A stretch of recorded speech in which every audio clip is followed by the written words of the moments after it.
What's good, KDO fam? Salma Adam is my name, and today we're here with Super Nana. Hi everyone. The 360 experience. Super Nana. So can you tell us something about yourself? Sure. Uh, I'm 6 feet one, very tall. Don't be deceived by the camera.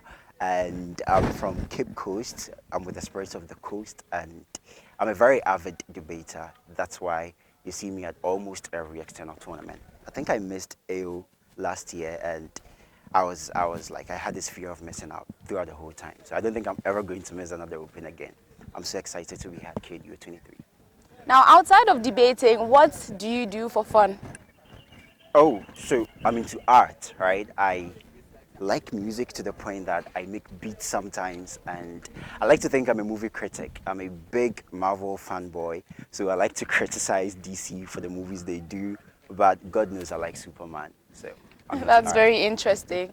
Now, today we have a set of 10 questions and would like Ooh, you to choose 1 to 10, but not 1 and 7. okay. All right, so let's do it in the decreasing order then. Give me 9. Does that work? Yeah, that will work. Okay, sure. The 360 experience. Now, the theme for your set of questions is reflective questions. Reflective questions. Okay. Question 1. Looking back at your debate journey, which debate round stands out as the most transformative for your personality? Okay. Online rounds do count, right? Sure. So I think it was this round 2 of Uhuru World 2022, right? And it was an online tournament. We had just finished Genesis 2022 at the time, very tired, and we were debating for a different time zone. So we had to get up at dawn in GMT around 2 a.m. and then set up our devices to have the round. I think it was round 2. The motion was about sports and football clubs doing something very interesting, like reducing their playtime and creating mini leagues. And as an avid sports fan myself, I thought this was a motion I couldn't just miss. I was in opening opposition. The defining moment came when I wasn't crafting arguments in my 15 minutes prep time for myself, but I was crafting the argument to outwit Andrews, who was in my closing.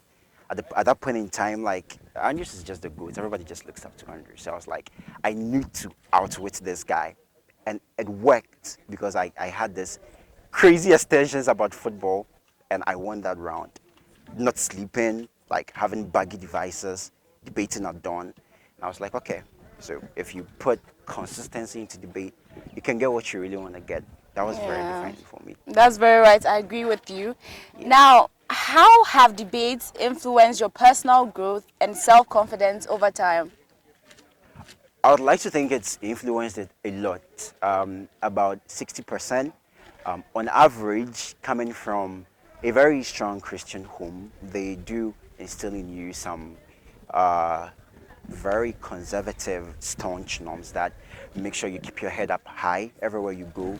But debate sort of teaches you that you need to open up your mind, ask questions, try to learn and relearn. You could be right with the same thought processes, but in a different conversation, you could be wrong. You would need to change your opinions depending on who you're speaking to, the situations you are talking about. So debate sort of made me get that level of boldness in attacking any situation. I just have to get inside the situation, talk about it, and understand the context in there. And I think it would really Learning, help. relearning, and having an open mind. Very nice. Now, what's the biggest lesson you've learned from a debate experience that you can apply to other aspects of your life? Yeah, okay, this is a tough one because there are plenty experiences from debates really. Everyone is like an experience, but the biggest one would be don't don't be proud. Don't be proud. You could walk into a room full of novices and think these guys are high school debaters, right? I should be able to handle them. This is an art motion. I'm an art student. I should be able to clear them. Rankings would come and you'll be fourth. and you're gonna listen to the justification, you would know, okay, I wasn't really making as much sense as I thought I was. Maybe if I had calmed down and regarded everybody as equally as potent as I could be, and maybe I would have taken the debate in a different perspective. So never be proud. Don't go like, running into your own thinking you know it all. It's a very good lesson. That's right. Now, reflecting on your debating achievement, how do you feel you have positively impacted others through your persuasive arguments? Oh, all right. That's a good question. Thanks. So I think I've done that in two ways, right? Directly and indirectly. So what I've noticed is that after I entered university and I took up debating, my friendship circle started to dwindle, and the friends I got left with at the end were very avid critical thinkers, even if they were not debaters. That's because the usual conversations we used to have when they would just say something, and then you would say, "Oh, Charlie, it's show like left arm, you go sort himself out." We started finding solutions to those conversations that we'd have critically. So they just raise a point about, oh, my CGPA isn't going so well because I have to take this extracurricular activity and I think I just don't know what to do. From that point forward, the conversations we'll have would be, how do we fix it then? How do we balance it? Because after debating, you realize every conversation is just not a conversation anymore. It's about what influenced it, what caused it, and how do we fix that problem then? Because all we do are motions every time. So I think my friends around me directly got that benefit. And indirectly, I worked my way up the ladder to become the current president of the ECCDS. And I do lobby with administration sometimes. And when the cash comes in, the ECCDS members enjoy. So I think it's a very good benefit that they enjoy. You can ask them. It's true. Ask Canif definitely. He'd confirm. Wow, that's very, very interesting. Now, in what ways have debates sharpened your critical thinking abilities and analytical skills outside of the debates arena?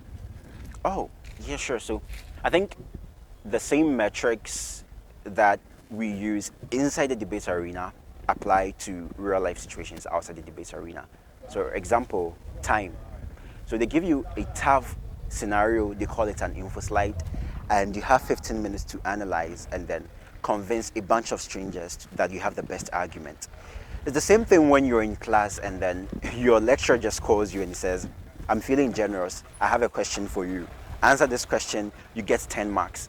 Right there and then on your feet, you have to think in 30 seconds or less to give your lecturer about a 1 minute answer that would let him know that you're actually a serious student. So it's really helped in that area. And also tolerating diverging views, right? You don't see people that don't agree with you as being antagonistic anymore. You just see them as people that are also expressing very legit views, and if you were in their shoes, like a coin toss in debate, you could have been equally defending what they were defending. So outside the debate space, time management and you know tolerance has really Right, gone up. Yeah. right. Funny thing, I think this question was made just for you. Now, can you share a debate round that challenged your preconceived notions and forced you to reevaluate your beliefs? Whoa. Wow. Okay. So I have plenty beliefs. Which one? Any of them? Any? Okay, sure. So I used to believe that men have to be men and men have to step up, be the main provider. Yeah, like that's what I've always believed, and it kept me on the grind. And there was this one motion in the World Women and Gender Minorities Open. I think it was online. I wasn't even debating. I was just an observer, and the motion was about an info slide, and then there was an actor motion that says this house, as the man, would choose to be a stay-at-home husband. I heard the arguments the ladies made in that room, and I was convinced I wanted to be a career stay-at-home husband. So yeah, I personally hold that belief now. It's better than the conservative one. If your wife is gonna take care of you, why not, right? Sounds fun. I guess so. Even though I don't agree with that. I mean, it's a Now, cool belief. yes, it is. Now, how has participating in debates influenced your ability to understand and empathize with different perspectives? Debate has increased my tolerance threshold for divergent opinions, really. Before debate, everything was pretty much scientific. Like, I read about something, I saw the conclusion, and the scientist and the author said it's ended in ABC. I think about it, if I agree with the author, then it means that is the truth at that point in time. So if somebody has a divergent opinion, it means they are probably wrong, or they just haven't found out the truth as I had discovered. And then debates came along, and you realize there is nothing like an objective truth. The information you think you have are pretty much available to everybody also. It depends on what you want to do with that information and how it's going to benefit you in whatever discourse you're going to have.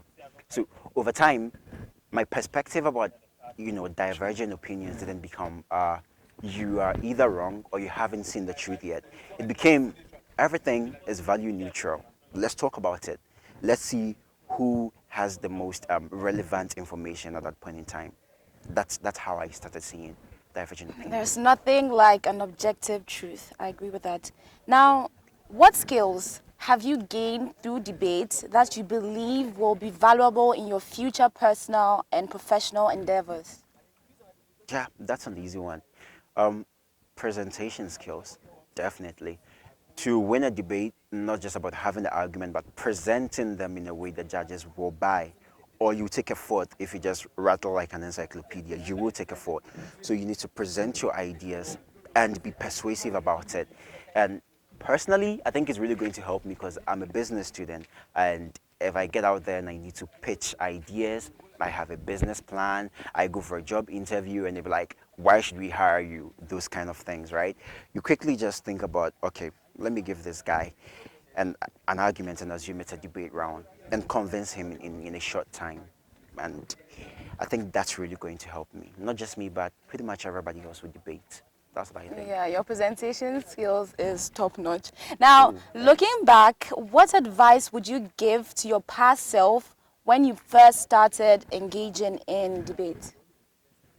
Oh, okay. The advice I'd give to my past self was just watch debate videos as many times as you watch Premier League matches. I think I'd give him that advice.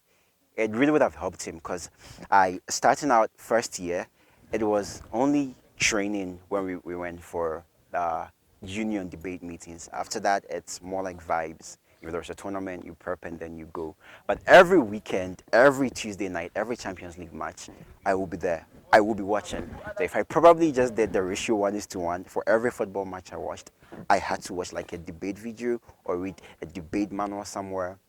I probably would have been like, on top of my game right now. Not that I'm not, but the sky's the limit. Yes. It's been a pleasure having you, Nana Yaw, and I love, love, love your hair. Thank you. Yes. Yeah, do I get to give credits to my hairdresser? Yeah, you do. You can. Sure. So, shout outs to Antenna Hairdressing Salon in Cape Coast. If you guys come for GDC next year, I'll hook you up. All right. Thank you so much, viewers. The 360 experience.